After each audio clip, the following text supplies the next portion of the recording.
রাতের মদিনে চারদিকে নীরবতা। আমি গাড়িতে করে এগিয়ে যাচ্ছিলাম, আর দূরে ঝলমল করে উঠছিল এক আলোকিত সৌন্দর্য, মসজিদে কুবা।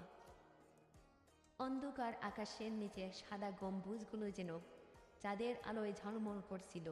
মনে হচ্ছিল আলো নয়, বরং নূর ছড়াচ্ছে চারিদিকে। দূর থেকে দেখছিলাম, তারপর ধীরে ধীরে এগিয়ে গেলাম। এ মসজিদে ইসলামের প্রথম ঘর, যে মসজিদে নবী করিম সাল্লাল্লাহু আলাইহি সাল্লাম নামাজ আদায় করেছিলেন।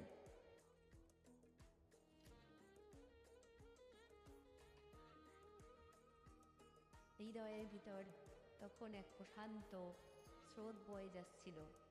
মনে হচ্ছিল এখানে প্রতিটি নিঃশ্বাস আছে বরকত, প্রতিটি আলো যেন জান্নাতের স্মৃতি।